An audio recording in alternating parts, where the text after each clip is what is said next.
El manicomio del Dr. José Torres. La neblina del puerto de Veracruz se adhería a las paredes del antiguo edificio como un presagio silencioso. En 1941, el Sanatorio Psiquiátrico San Rafael se alzaba en las afueras de la ciudad, rodeado de palmeras que susurraban con el viento del Golfo.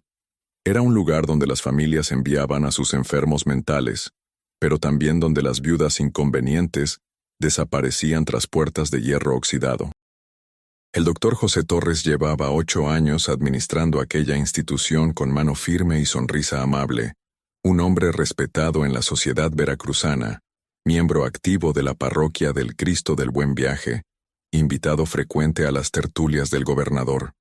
Nadie cuestionaba sus métodos. Nadie preguntaba por qué tantas mujeres ingresaban con diagnósticos vagos de histeria o melancolía y permanecían allí indefinidamente. En aquellos años la palabra de un médico era ley, especialmente cuando ese médico había estudiado en la Ciudad de México y hablaba con autoridad sobre las nuevas corrientes de la psiquiatría europea. Torres había transformado el sanatorio de un depósito de almas olvidadas en una institución que, según él, aplicaba tratamientos modernos y humanitarios. Si estás disfrutando de esta historia, te invito a suscribirte al canal y dejarnos un comentario contándonos desde dónde nos estás escuchando. Tu apoyo nos ayuda a seguir trayendo estas historias que necesitan ser contadas.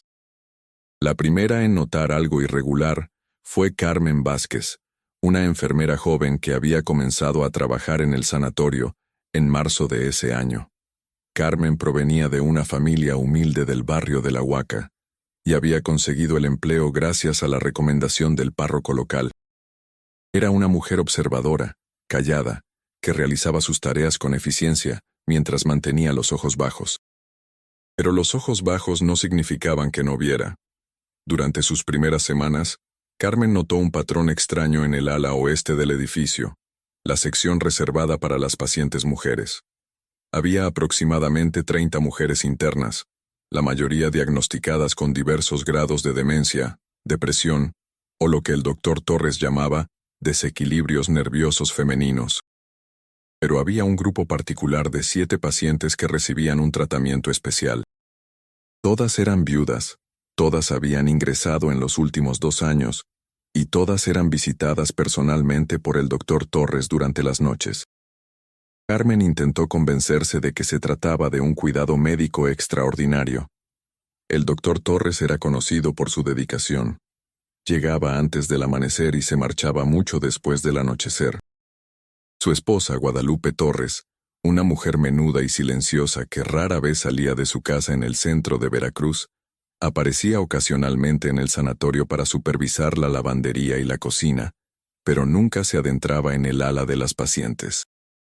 Una noche de abril, mientras Carmen organizaba los expedientes médicos en la oficina administrativa, encontró algo que la perturbó profundamente.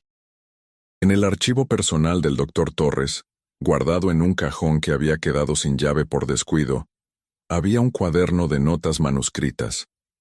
No eran anotaciones médicas convencionales. Eran observaciones detalladas sobre los ciclos menstruales de las 7 viudas del ala oeste, con fechas marcadas en rojo y cálculos numéricos que Carmen no comprendía completamente, pero que le provocaron un escalofrío en la espalda. El cuaderno incluía nombres: Sofía Domínguez, viuda de un comerciante textil; Inés Carrillo, cuyo esposo había muerto en un accidente portuario; Beatriz Montalvo, viuda de un hacendado de Xalapa; Rosa Delgado, Amparo Gutiérrez, Lucía Sandoval y Emilia Rojas. Todas viudas, todas entre 25 y 35 años. Todas descritas con términos médicos que resultaban inquietantemente personales: complexión favorable, temperamento dócil tras tratamiento, responde adecuadamente a la terapia nocturna. Carmen cerró el cuaderno con manos temblorosas y lo devolvió exactamente donde lo había encontrado. Esa noche apenas durmió en su pequeña habitación del barrio portuario. Las imágenes del cuaderno se mezclaban con los sonidos que había escuchado ocasionalmente desde el ala oeste: sollozos ahogados, murmullos que no parecían provenir de mentes enfermas, sino de mujeres lúcidas y aterrorizadas. Durante los días siguientes, Carmen comenzó a observar con más atención. Notó que las 7 viudas recibían una dieta diferente al resto de las pacientes, más nutritiva, con leche fresca y frutas que no aparecían en las bandejas de las demás. También recibían visitas nocturnas del doctor Torres, quien ingresaba al ala oeste después de que el resto del personal se hubiera retirado, llevando consigo su maletín médico negro y una lámpara de queroseno. Una tarde, mientras distribuía los medicamentos, Carmen tuvo la oportunidad de hablar brevemente con Sofía Domínguez. La mujer, de unos 30 años, tenía el cabello castaño recogido en una trenza desprolija y los ojos hundidos en un rostro que alguna vez había sido hermoso. Cuando Carmen se acercó con la bandeja de píldoras, Sofía la tomó del brazo con una fuerza sorprendente. «No estoy loca», susurró Sofía, mirando hacia la puerta para asegurarse de que nadie más escuchara. «Ninguna de nosotras lo está. Él nos trajo aquí porque no tenemos a nadie que pregunte por nosotras. Las viudas somos invisibles, ¿entiendes? Mis suegros querían mi herencia. Pagaron para que me internaran. ¿Y ahora?» Su expresión cambió instantáneamente, adoptando la mirada vacía y ausente que mostraba frente al personal. Carmen continuó su recorrido con el corazón acelerado, fingiendo que no había escuchado nada, pero las palabras de Sofía resonaban en su mente como campanas de advertencia. Esa noche, Carmen no pudo contenerse más. Esperó hasta pasada la medianoche y se deslizó por los pasillos oscuros del sanatorio hasta posicionarse cerca del ala oeste. Desde un armario de suministros con la puerta entreabierta, observó al doctor Torres ingresar a la habitación de Inés Carrillo. La puerta se cerró tras él, pero a través de las paredes gruesas del viejo edificio, Carmen pudo escuchar voces. No gritos ni protestas violentas, sino algo más perturbador. La voz tranquilizadora del doctor Torres, casi paternal, seguida de sollozos suaves y resignados. Carmen permaneció allí durante casi una hora, hasta que el doctor Torres emergió de la habitación, acomodándose el cuello de la camisa y llevando su maletín. Su expresión era serena, casi satisfecha, como la de un hombre que ha cumplido con su deber profesional. Pasó a pocos metros de donde Carmen se escondía, y ella pudo oler su colonia cara mezclada con algo más, un aroma que no pudo identificar pero que le revolvió el estómago. Al día siguiente, Carmen intentó hablar con la enfermera jefa, la señora Marta Beltrán, una mujer robusta de 50 años que llevaba 2 décadas trabajando en el sanatorio. Marta escuchó las preocupaciones de Carmen con una expresión que pasó de la sorpresa a la irritación y finalmente al desprecio. «Niña tonta», dijo Marta, secándose las manos en su delantal blanco. «¿Crees que eres la primera en tener estas fantasías? El doctor Torres es un hombre de ciencia. Trata a estas mujeres con métodos que tú no puedes comprender porque no tienes educación. Esas viudas están aquí porque sus propias familias las consideran una carga. El doctor les ofrece tratamiento, dignidad, un techo. Si sigues con estas insinuaciones, serás tú quien termine en la calle sin recomendaciones». Pero la semilla de la duda había germinado, y Carmen no podía simplemente ignorar lo que había visto y escuchado. Decidió ser más cautelosa, observar en silencio, recopilar evidencias que fueran irrefutables. Mientras tanto, en las habitaciones del ala oeste, las 7 viudas vivían su propio infierno silencioso. Sofía Domínguez había ingresado al sanatorio hacía 15 meses, diagnosticada con depresión severa tras la muerte de su esposo en un incendio. Su suegra, doña Clemencia Domínguez, una mujer influyente en los círculos católicos de Veracruz, había arreglado el internamiento con el doctor Torres.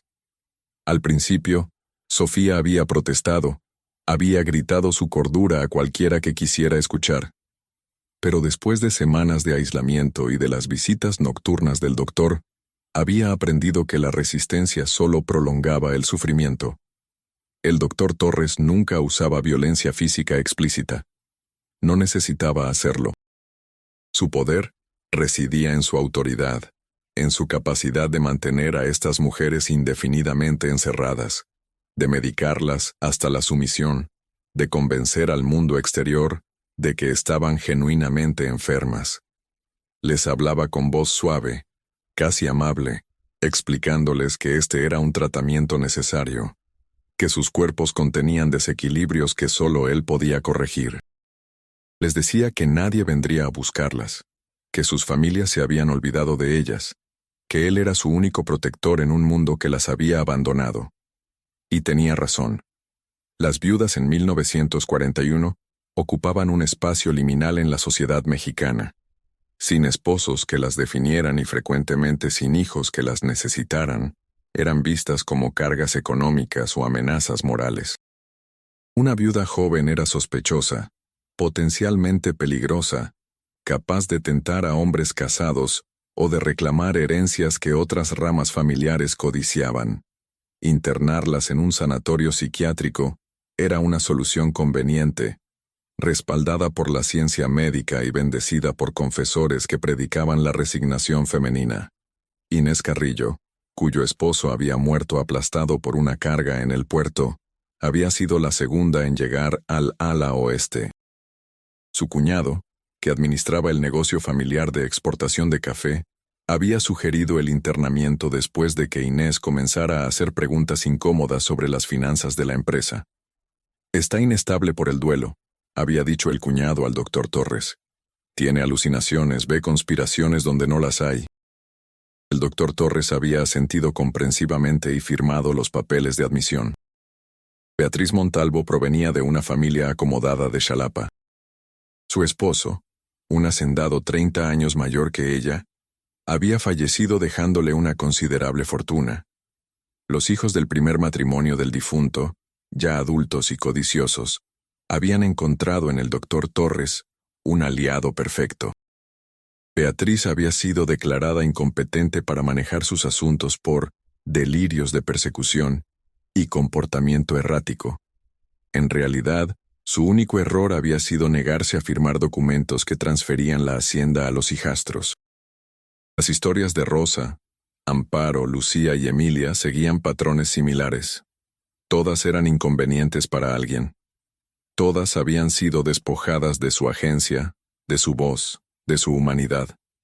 Y todas habían sido entregadas al doctor Torres, quien las mantenía en un estado de docilidad química y terror psicológico, visitándolas en las noches con sus tratamientos especiales. Carmen Vázquez no sabía exactamente qué hacer con su conocimiento creciente, pero sabía que no podía quedarse callada indefinidamente.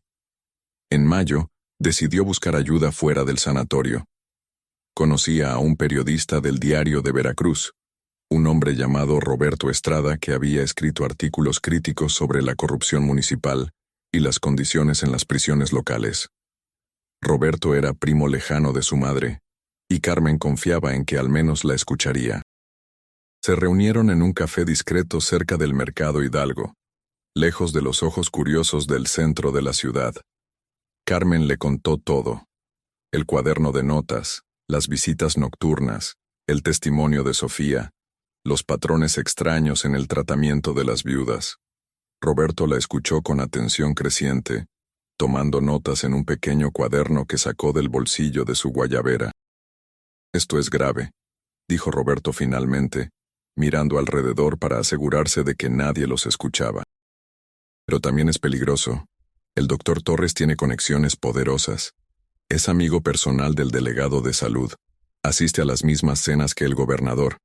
Si voy a publicar algo así, necesito pruebas sólidas, testimonios directos de las pacientes, documentos médicos, algo que no pueda ser desestimado como rumores o malentendidos. No puedo acceder a todos los archivos y las pacientes tienen miedo de hablar. El doctor las tiene completamente controladas. Si una de estas viudas está embarazada mientras está internada, completamente aislada del mundo exterior, eso plantearía preguntas que ni siquiera las conexiones del doctor Torres podrían silenciar.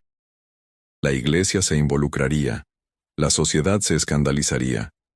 Sería imposible ignorarlo. «Creo que necesitamos averiguarlo», dijo Roberto. «Y rápido antes de que alguien más salga lastimado». Notó que el doctor Torres le había aumentado las vitaminas y que había dado instrucciones específicas al personal de cocina sobre su dieta. Pero confirmar un embarazo sin acceso a registros médicos era difícil. Carmen necesitaba algo más directo. Una noche de junio, cuando la humedad del Golfo hacía el aire casi irrespirable, Carmen esperó hasta que el turno nocturno quedara a cargo de una sola enfermera anciana que solía dormitar en su escritorio. Entonces se deslizó hasta la habitación de Sofía. La encontró despierta, sentada en su cama estrecha, mirando por la ventana enrejada hacia la oscuridad del jardín. Cuando Carmen entró, Sofía se volvió con expresión asustada, pero se relajó al reconocerla. «Necesito preguntarte algo», susurró Carmen acercándose, «y necesito que seas honesta conmigo». «¿Estás embarazada?» «3 meses», murmuró. «Quizás 4. Él lo sabe. Está contento. Dice que es parte del tratamiento, que mi cuerpo necesitaba esto para sanar. Pero yo sé la verdad. Esto no es medicina. Esto es... a ti y a las demás, te lo juro. Si el doctor Torres sospecha que alguien está investigando, podría mover a las pacientes, destruir registros o peor. Necesitamos una estrategia». Roberto arregló una reunión discreta, llevando consigo las notas de Carmen y su propio testimonio como periodista investigador. El doctor Mendoza era un hombre delgado de unos 40 años, con lentes redondos y una expresión perpetuamente seria. Escuchó la historia con creciente indignación, interrumpiendo ocasionalmente para hacer preguntas específicas sobre fechas, nombres y procedimientos. «Esto es monstruoso», dijo finalmente, quitándose los lentes para frotarse los ojos. «Pero también es complicado. El doctor Torres no es cualquier charlatán de pueblo. Tiene credenciales impecables, reputación establecida. Si voy a autorizar una inspección oficial del sanatorio, necesito justificación legal y pruebas preliminares que resistan escrutinio. Un testimonio de segunda mano de una enfermera junior no será suficiente. Si pudiéramos demostrar que una paciente internada, sin posibilidad de contacto con el exterior, ha quedado embarazada bajo custodia médica, tendríamos base legal para una investigación criminal, no solo administrativa. La fiscalía tendría que involucrarse. Si la familia de la paciente solicita una evaluación médica independiente, yo puedo autorizar que un médico externo ingrese al sanatorio. Con esa base legal, el doctor Torres no podría negarse sin levantar sospechas. Carmen y Roberto necesitaban encontrar a alguien que se preocupara genuinamente por alguna de las pacientes. Alguien dispuesto a hacer preguntas difíciles. La respuesta vino de un lugar inesperado. A mediados de julio, una mujer joven apareció en la puerta del sanatorio preguntando por Beatriz Montalvo. Se trataba de Cristina Montalvo, la hermana menor de Beatriz, quien había estado estudiando en la capital y acababa de regresar a Veracruz. Cristina no había sido informada del internamiento de su hermana por los hijastros del difunto esposo, quienes habían asumido el control de los asuntos familiares. Carmen, que estaba en el mostrador de recepción cuando Cristina llegó, vio su oportunidad. La joven era insistente, claramente preocupada y no parecía dispuesta a aceptar evasivas. Cuando la señora Beltrán intentó despedirla con explicaciones vagas sobre el estado delicado de Beatriz, Cristina se plantó firmemente y exigió ver a su hermana. «Es mi derecho como familiar», dijo Cristina con voz clara y firme. «No me iré hasta que vea a Beatriz con mis propios ojos. Necesita ayuda legal urgente. Busque al periodista Roberto Estrada del Diario de Veracruz. Él puede explicarle todo». Esa misma tarde, Cristina encontró a Roberto en la redacción del periódico. La conversación que siguió cambió el curso de la investigación. Cristina no solo estaba dispuesta a presentar una denuncia formal, sino que tenía recursos económicos y conexiones sociales propias. Su familia materna era influyente en Xalapa, y su tío era abogado con contactos en la Ciudad de México. Con Cristina como denunciante legal, el doctor Mendoza pudo autorizar una inspección oficial del Sanatorio San Rafael. La fecha se fijó para el 15 de agosto de 1941. Durante 2 semanas, El doctor Torres continuó con su rutina normal, aparentemente ajeno a la tormenta que se aproximaba. Carmen se preguntaba si alguien dentro del sanatorio lo había alertado, si él sabía que su mundo estaba a punto de desmoronarse. Pero si lo sabía, no mostraba señales de preocupación. La mañana de la inspección amaneció nublada, con amenaza de lluvia tropical. A las 9 en punto, una comitiva oficial llegó al sanatorio. El doctor Mendoza, 2 médicos auxiliares, un representante de la Fiscalía del Estado, un notario público y 2 oficiales de policía. Cristina Montalvo los acompañaba como denunciante, y Roberto Estrada había conseguido permiso para estar presente como observador de prensa. El doctor Torres los recibió con su característica cortesía profesional, mostrando solo una leve sorpresa ante el número de visitantes. Caballeros, señores, bienvenidos al Sanatorio San Rafael. Estoy a su disposición para mostrarles nuestras instalaciones y registros. No tenemos nada que ocultar. El doctor Mendoza y sus colegas tomaban notas. Hacían preguntas técnicas sobre tratamientos y medicamentos, pero nada parecía fuera de lo ordinario. Fue cuando llegaron al ala oeste, a las habitaciones de las viudas, que la situación cambió. El doctor Mendoza solicitó examinar personalmente a Beatriz Montalvo, dado que la denuncia formal se había presentado en su nombre. El doctor Torres no podía negarse sin violar protocolos legales, pero Carmen notó cómo su mandíbula se tensaba ligeramente, el primer signo de incomodidad que había mostrado. El examen de Beatriz se realizó en presencia de una enfermera testigo y el notario. El doctor Mendoza fue minucioso pero respetuoso. Después de 20 minutos, emergió de la habitación con expresión grave. Llamó aparte al representante de la fiscalía, y mantuvieron una conversación en voz baja, pero evidentemente tensa. «Necesito examinar a todas las pacientes del ala oeste», anunció el doctor Mendoza en voz alta. «Y necesito revisar sus historiales médicos completos, incluyendo cualquier registro de tratamientos especiales administrados por el doctor Torres personalmente». 3 de ellas estaban embarazadas: Sofía Domínguez, de 4 meses, Inés Carrillo, de 3 meses, y Rosa Delgado, de aproximadamente 6 semanas. Las otras 4 mostraban signos físicos consistentes con abuso reciente, aunque no estaban embarazadas en ese momento. Cuando los resultados fueron presentados formalmente al representante de la Fiscalía, en presencia del notario, el doctor Torres finalmente perdió su compostura. Su rostro, habitualmente sereno, se tornó pálido y luego rojo de indignación. «Esto es un ultraje», declaró con voz temblorosa. «Estas mujeres están severamente enfermas. Sus delirios incluyen fantasías sexuales y falsas acusaciones. Es un síntoma conocido de su condición. Yo he dedicado mi vida a curarlas, y ahora me acusan basándose en...» Interrumpió el doctor Mendoza con voz helada. «¿Basándose en evidencia física de trauma? ¿Basándose en testimonios consistentes de 7 mujeres diferentes? Doctor Torres, está siendo formalmente acusado de abuso de autoridad médica, y habrá una investigación criminal completa. Sugiero que busque representación legal».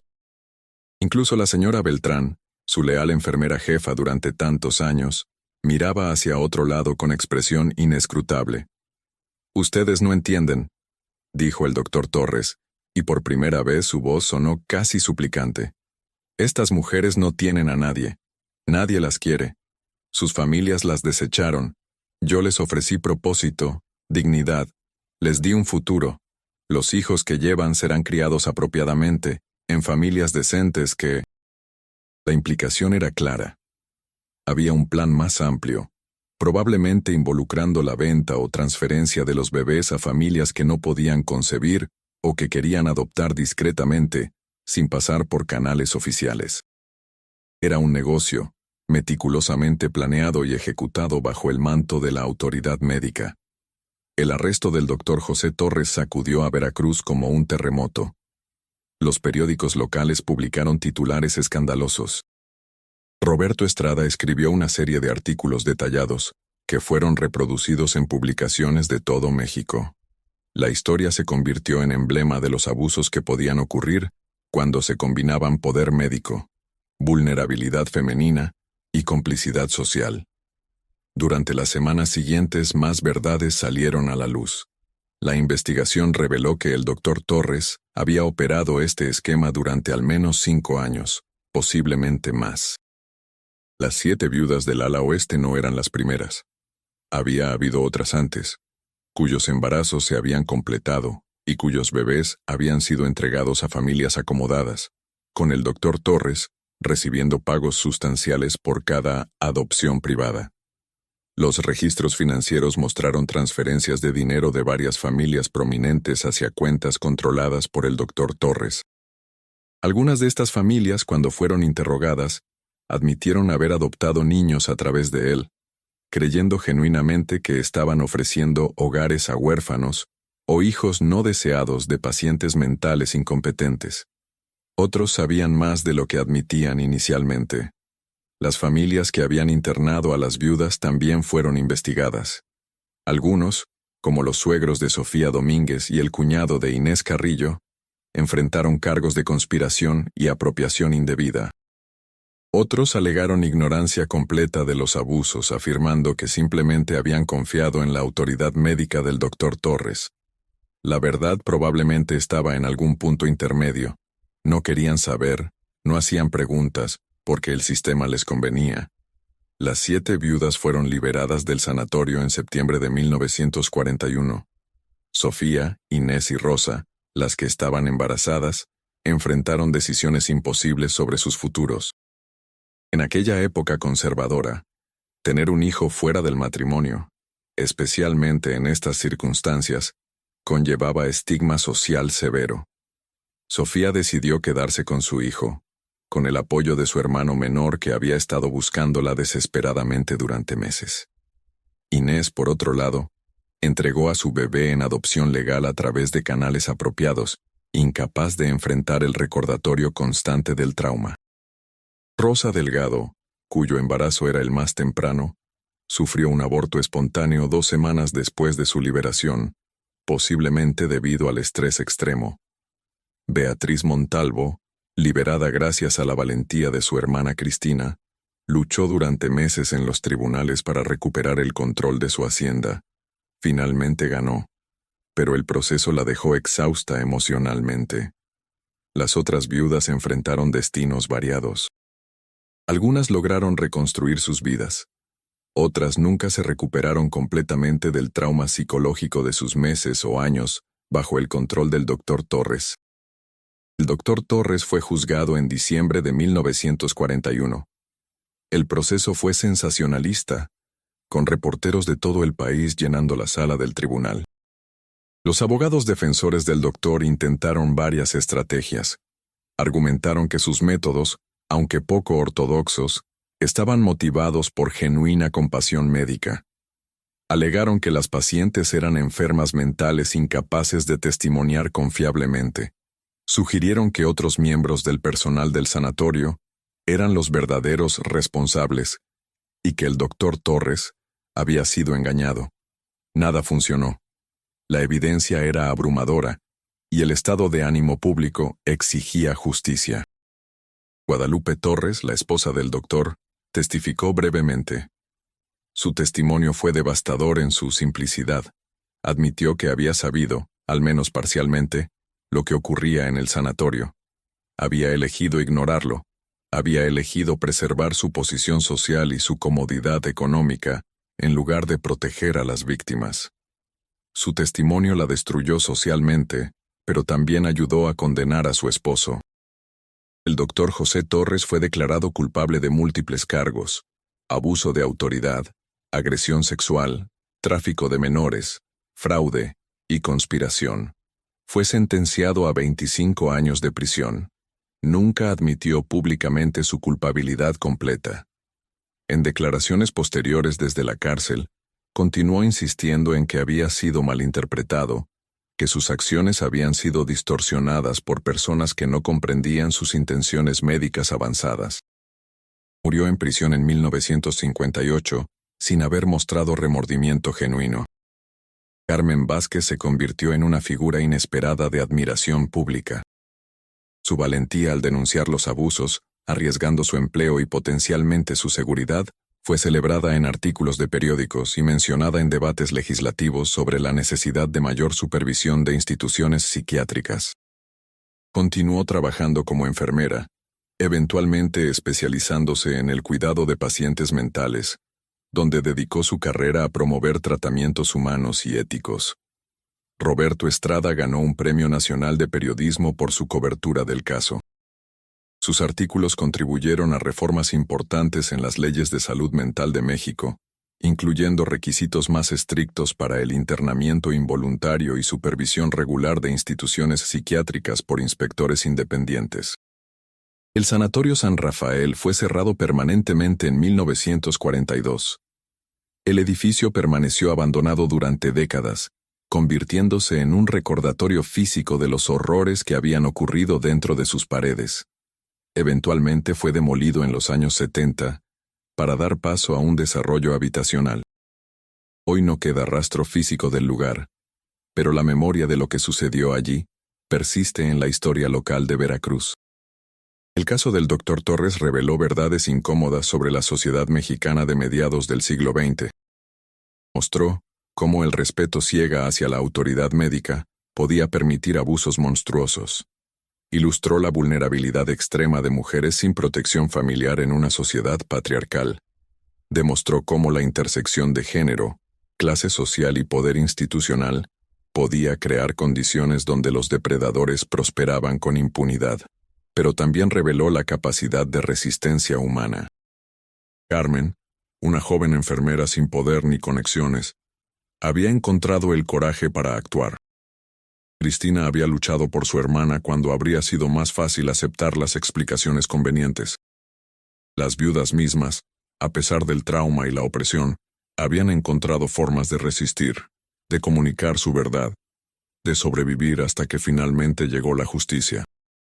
Los años que siguieron, las supervivientes del Sanatorio San Rafael ocasionalmente se reunían, un grupo informal de apoyo mutuo que compartía café y conversación en las tardes tranquilas de Veracruz. Hablaban poco sobre los detalles específicos de su trauma. No necesitaban hacerlo. Se entendían mutuamente de maneras que nadie más podía. Hablaban en cambio sobre sus vidas presentes, sobre sus esperanzas pequeñas y sus victorias cotidianas.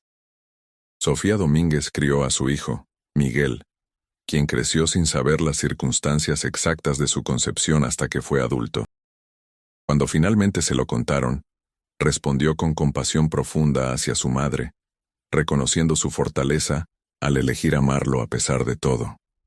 Miguel se convirtió en trabajador social, dedicando su vida a ayudar a sobrevivientes de abuso. Beatriz Montalvo nunca se volvió a casar, pero encontró propósito en la administración de su hacienda, que transformó en una cooperativa agrícola que empleaba a viudas y mujeres abandonadas de la región, ofreciéndoles independencia económica y dignidad. Su hermana Cristina trabajó junto a ella, y juntas crearon un legado de empoderamiento femenino que continuó durante generaciones. El doctor Emilio Mendoza, cuya intervención había sido crucial para exponer al doctor Torres, dedicó el resto de su carrera a reformar el sistema de salud mental de México. Escribió extensamente sobre ética médica y los peligros del paternalismo extremo en la medicina. Sus trabajos se convirtieron en lectura obligatoria en escuelas de medicina mexicanas durante décadas. La verdad del caso del Dr. Torres es compleja y dolorosa. No fue simplemente la historia de un monstruo individual, aunque ciertamente fue monstruoso. Fue la historia de un sistema que permitió, facilitó y en algunos casos recompensó sus acciones. Fue la historia de familias que eligieron deshacerse de mujeres inconvenientes bajo el pretexto del cuidado médico. Fue la historia de una sociedad que valoraba el orden social y la respetabilidad por encima de la justicia para los vulnerables. Pero también fue la historia de resistencia, de valentía ordinaria transformándose en heroísmo extraordinario, cuando las circunstancias lo demandaron. Fue la historia de cómo la verdad, aunque tarda en emerger, puede finalmente prevalecer cuando personas de conciencia se niegan a mirar hacia otro lado. En el Veracruz de 2026, el caso del Dr. José Torres sigue siendo recordado, enseñado en clases de historia local, discutido en contextos de ética médica y derechos humanos. Las lecciones permanecen relevantes. La importancia de cuestionar la autoridad, la necesidad de proteger a los vulnerables, el peligro de sistemas que permiten abusos de poder sin supervisión adecuada. Las mujeres que sobrevivieron al Sanatorio San Rafael ya han fallecido todas, pero sus historias viven, no como curiosidades macabras o entretenimiento de horror, sino como recordatorios de injusticias reales que ocurrieron y que podrían volver a ocurrir si la vigilancia social disminuye. Sus voces, silenciadas por tanto tiempo en aquellas habitaciones oscuras, finalmente fueron escuchadas, y su eco continúa, advirtiendo, recordando, insistiendo en que nunca olvidemos lo que sucede cuando permitimos que el poder opere sin transparencia ni responsabilidad. La historia del Dr. Torres no es única. Variantes de ella se han repetido en diferentes épocas y lugares, adaptándose a los contextos específicos, pero manteniendo la misma dinámica fundamental de poder, vulnerabilidad y abuso. Lo que hace que esta historia particular sea significativa es que la verdad emergió, que hubo justicia, que las víctimas encontraron voz. En las noches tranquilas de Veracruz, cuando la brisa del Golfo susurra entre las palmeras, algunos todavía hablan del viejo sanatorio y del doctor que abusó de su posición de confianza de las maneras más horribles imaginables. Pero también hablan de Carmen, la joven enfermera valiente, y de las viudas que sobrevivieron y reconstruyeron sus vidas con dignidad inquebrantable. Estas son las historias que merecen ser recordadas, no para alimentar morbo, sino para honrar la resistencia humana y para mantenernos vigilantes contra los abusos de poder donde quiera que ocurran. La verdad, finalmente, fue esta. El Dr. José Torres era un depredador que usó su autoridad médica para explotar a mujeres vulnerables sistemáticamente. Lo hizo durante años, protegido por su reputación, por la complicidad pasiva de otros, y por un sistema social que devaluaba a las mujeres, especialmente a las viudas, sin protección familiar. Fue detenido no porque el sistema funcionara como debía, sino porque individuos valientes se negaron a aceptar las explicaciones convenientes y exigieron verdad y justicia. Esa es la lección que permanece, décadas después, todavía urgente, todavía necesaria. La justicia requiere vigilancia constante y el coraje de actuar cuando vemos el mal, sin importar cuán respetable sea su disfraz. Los años que siguieron al juicio trajeron revelaciones adicionales que profundizaron la comprensión del alcance real de las acciones del Dr. Torres. En 1943, durante una auditoría exhaustiva de los registros del sanatorio que había permanecido sellado desde el arresto, investigadores descubrieron un segundo cuaderno oculto detrás de un panel falso en el consultorio privado del doctor. Este cuaderno contenía registros que se remontaban a 1936, 3 años antes de lo que originalmente se había creído. Las anotaciones meticulosas revelaban que el esquema había comenzado de manera más tentativa. La primera víctima documentada fue una mujer llamada Elena Vega, viuda de un pescador, internada por melancolía extrema, después de que su esposo se ahogara en una tormenta.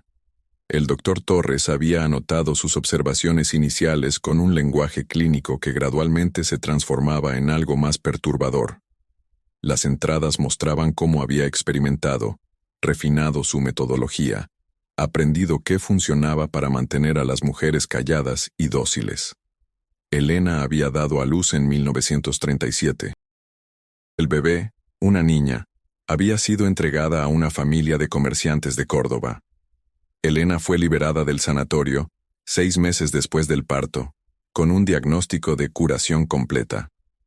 Los investigadores intentaron localizarla en 1943, pero descubrieron que había muerto en 1939, oficialmente de neumonía, aunque las circunstancias exactas permanecían poco claras.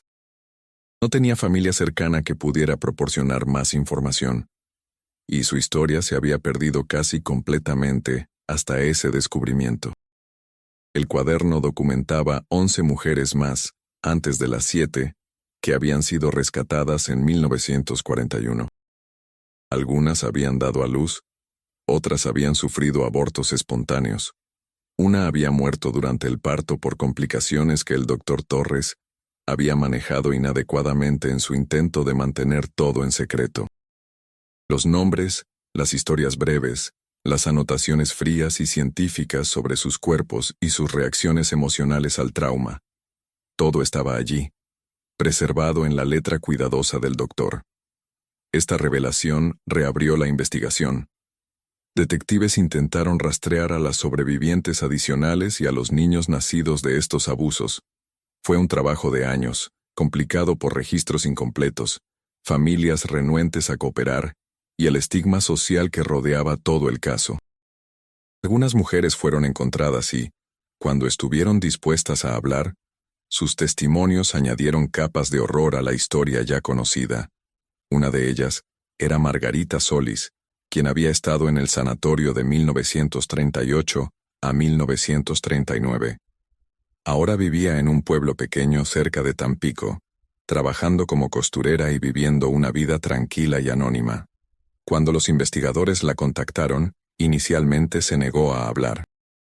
Solo después de varias visitas y la garantía de que su identidad sería protegida en cualquier registro público, accedió a contar su historia. «Pasé 14 meses allí», dijo Margarita, sentada en su modesta sala con las manos entrelazadas en el regazo. «Mi cuñada me llevó después de que mi esposo muriera. Dijo que yo estaba actuando de manera irracional, que necesitaba ayuda. La verdad era que había cuestionado cómo manejaban el negocio familiar. Era más fácil declararme loca que responder mis preguntas sobre el dinero faltante. Cuando comenzaron las visitas nocturnas, yo ya estaba tan rota que apenas resistí», confesó, con la voz temblando ligeramente. Él me decía que esto era tratamiento, que mi cuerpo necesitaba esto para equilibrar mis humores. Usaba términos médicos que yo no entendía. Y una parte de mí quería creerle porque la alternativa era aceptar que estaba completamente indefensa, que nadie me protegería. El doctor Torres había registrado esto clínicamente en su cuaderno como resultado desafortunado, paciente demasiado agitada emocionalmente. Después del aborto, Margarita fue liberada del sanatorio con un diagnóstico de mejora y una advertencia de que cualquier mención de fantasías inapropiadas sobre su tratamiento sería evidencia de recaída que requeriría reinternamiento. «Viví con miedo durante años», dijo Margarita. «Miedo de que me llevaran de vuelta, miedo de hablar, miedo de que me creyeran loca si decía la verdad. Me mudé lejos, cambié mi nombre parcialmente, evité cualquier contacto con mi familia anterior. Solo cuando leí sobre el juicio en 1941, comprendí que no había estado loca, que no había sido la única, que lo que me había pasado tenía nombre. Era abuso, era crimen.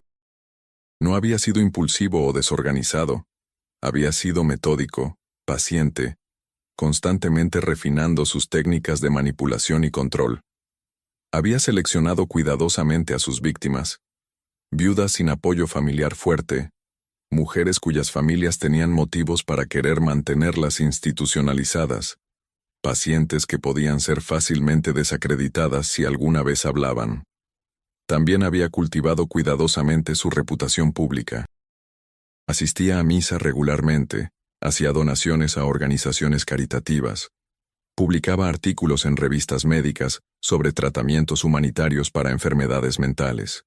Esta fachada de respetabilidad había sido su mayor protección, haciendo casi imposible que alguien creyera las acusaciones que ocasionalmente surgían, porque hubo señales de advertencia antes de 1941.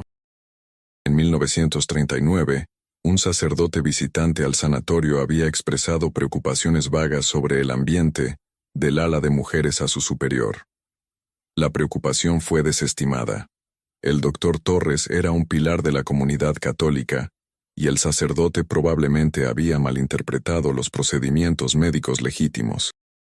En 1940, El hermano de una paciente había intentado presentar una queja formal sobre el tratamiento de su hermana, pero fue disuadido por autoridades locales, que le aseguraron que el doctor Torres era el mejor en su campo y que su hermana estaba recibiendo cuidado excepcional.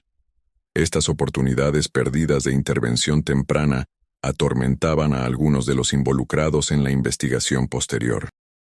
El fiscal que finalmente procesó al doctor Torres, Rodrigo Castañeda, habló públicamente en 1945 sobre las lecciones del caso.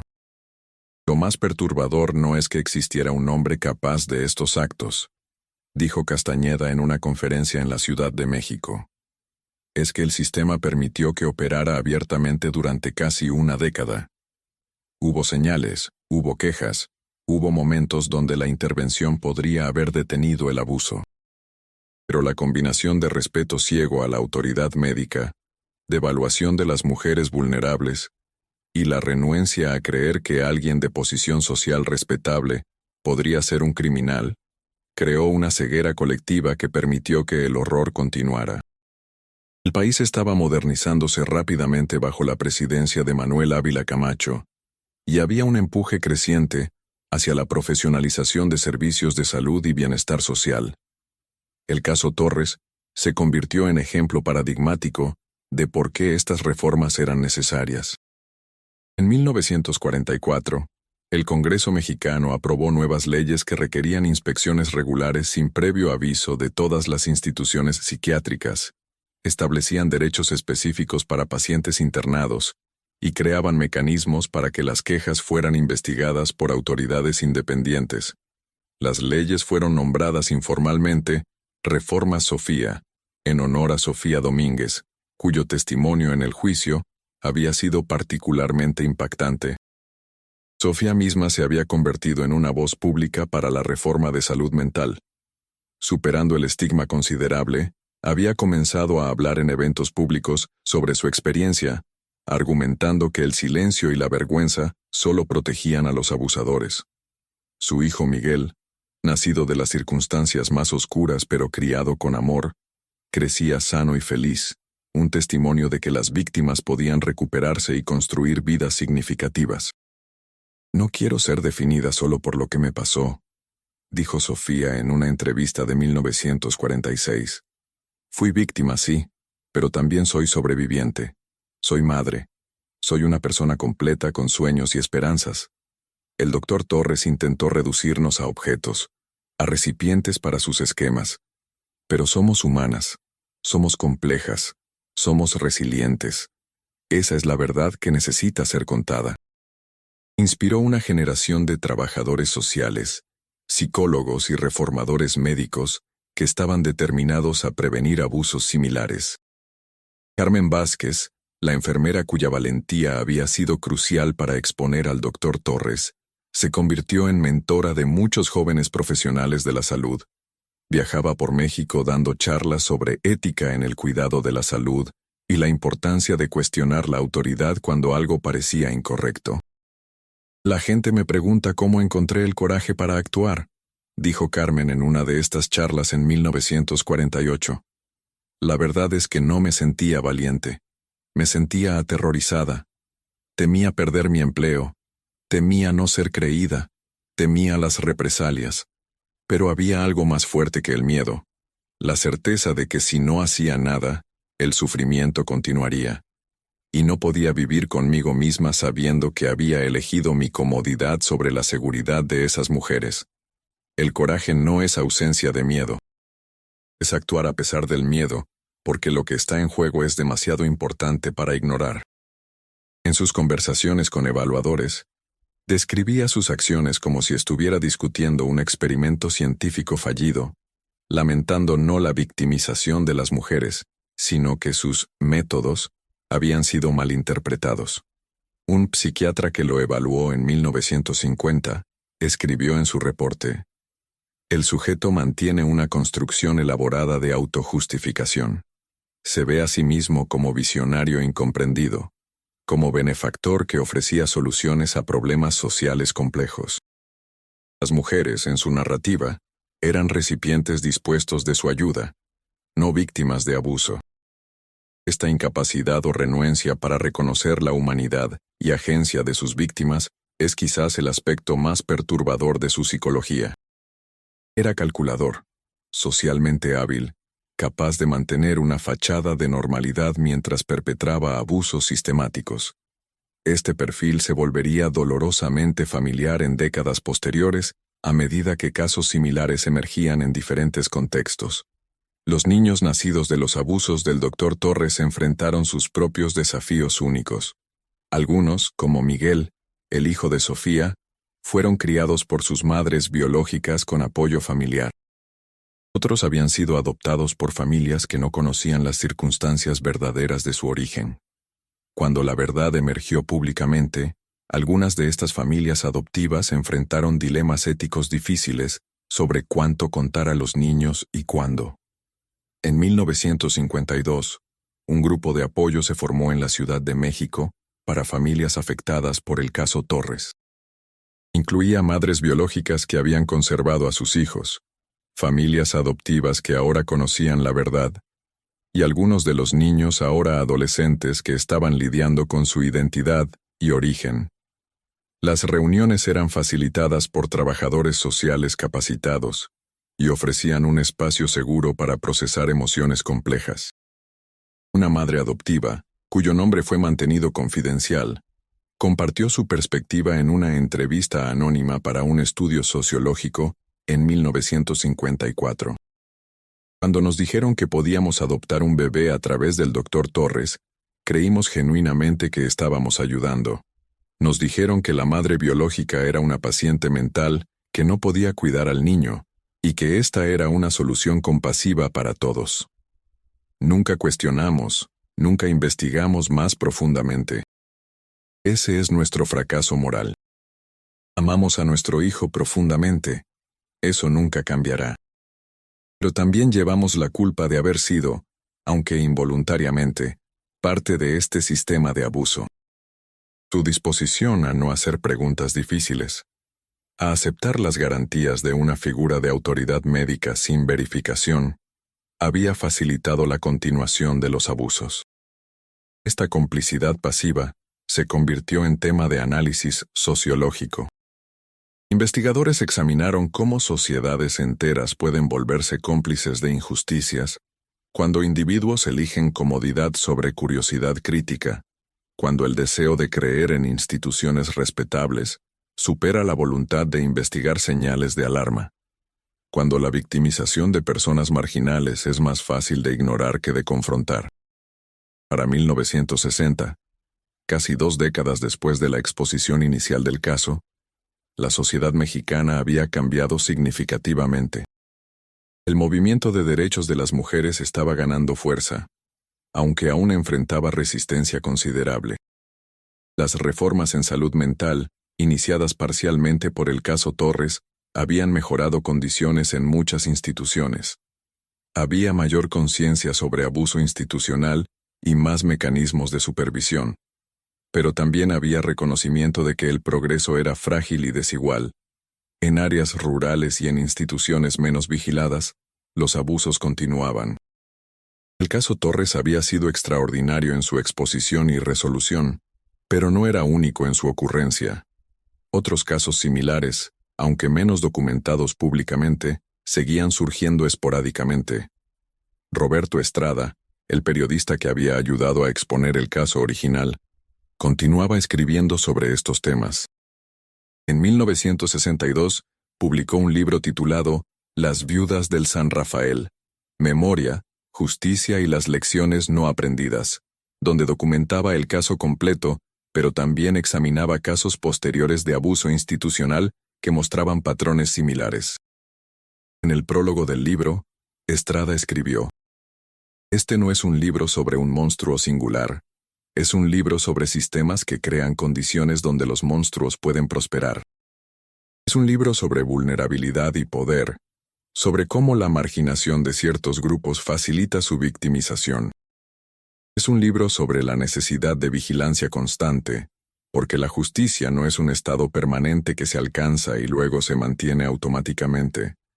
Es un esfuerzo continuo que requiere la participación activa de ciudadanos conscientes dispuestos a cuestionar, a investigar, a actuar, cuando ven injusticia. Beatriz Montalvo, quien había transformado su hacienda en cooperativa para mujeres vulnerables, escribió un epílogo para el libro reflexionando sobre su viaje desde víctima hasta activista. Durante mucho tiempo después de mi liberación, luché con vergüenza. Sentía que de alguna manera era culpable, que debería haber resistido más, que debería haber sido más fuerte. Pero con el tiempo comprendí que esa vergüenza era el último control que el Dr. Torres tenía sobre mí. Liberarme completamente significaba rechazar esa vergüenza, reconocer que yo no había hecho nada malo. Él había cometido los crímenes. Él llevaba la culpa. Mi trabajo era sanar, reconstruir y usar mi experiencia para ayudar a otras que enfrentaban circunstancias similares. Su familia, devastada por el escándalo, había cortado contacto con él años antes. Guadalupe Torres, su viuda, había cambiado su nombre y se había mudado a otra región del país, intentando escapar de la asociación con sus crímenes. Pero incluso en muerte, el Dr. Torres no podía escapar del legado de sus acciones. Los archivos del caso permanecían activos, consultados regularmente por investigadores, educadores y profesionales de la salud. Las lecciones del caso continuaban siendo relevantes, recordatorios de que la profesión médica, como cualquier posición de poder, puede ser abusada cuando falta supervisión y cuando las víctimas carecen de voz y poder para defenderse. Las últimas sobrevivientes del Sanatorio San Rafael vivieron hasta bien entrado el siglo XXI. Sofía Domínguez murió en 2003 a los 83 años, rodeada de su familia extendida incluyendo nietos y bisnietos. Su obituario, publicado en el Diario de Veracruz, celebraba no solo su supervivencia, sino su activismo, su valentía y su dedicación a asegurar que otras mujeres no enfrentaran los horrores que ella había experimentado. Miguel, su hijo, ahora un trabajador social retirado, habló en su funeral sobre el legado de su madre. Mi madre pudo haberse cerrado después de lo que vivió. Pudo haber dejado que el trauma la definiera y limitara, pero eligió algo diferente. Eligió sanar, eligió hablar, eligió usar su dolor para crear cambio positivo. Esa es la verdadera medida de su fortaleza, no que sobreviviera el abuso, sino lo que hizo con esa supervivencia. Placas conmemorativas fueron instaladas en el sitio donde una vez estuvo el sanatorio, honrando a las víctimas y reconociendo el fracaso social que permitió los abusos. Museos locales incluyen exhibiciones sobre el caso como parte de presentaciones más amplias sobre derechos humanos y evolución de la medicina ética. Las universidades médicas en México estudian el caso como ejemplo de lo que ocurre cuando se abandona la ética médica, cuando el poder es abusado, cuando la supervisión falla.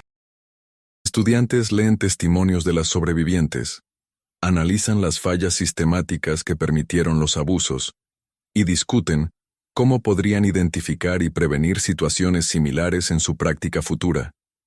Pero quizás el legado más importante del caso no está en registros históricos o reformas legislativas, sino en las vidas transformadas de aquellos directamente afectados, las sobrevivientes que encontraron sanación y propósito. Los hijos que crecieron comprendiendo la complejidad de su origen, pero no definidos por él. Los activistas inspirados por el caso a dedicar sus vidas a proteger a los vulnerables. Los profesionales médicos que internalizaron las lecciones sobre ética y vigilancia. La verdad del caso del Dr. José Torres es multifacética. Es la verdad del abuso sistemático facilitado por estructuras de poder. Es la verdad de la vulnerabilidad femenina en sociedades patriarcales. Es la verdad de la complicidad social en injusticias cuando es conveniente mirar hacia otro lado. Pero también es la verdad de la resistencia humana, del coraje ordinario transformándose en extraordinario, de la capacidad de sanar y reconstruir incluso después del trauma más profundo. Es una historia que necesita ser contada, no para entretener, sino para educar, no para chocar, sino para iluminar, no para crear miedo, sino para inspirar vigilancia y compasión. En las voces de las sobrevivientes, en las lecciones aprendidas a través de tanto sufrimiento, hay una guía para un futuro más justo, donde el poder es ejercido con responsabilidad y donde ninguna persona es tan marginada que su victimización pueda ser ignorada.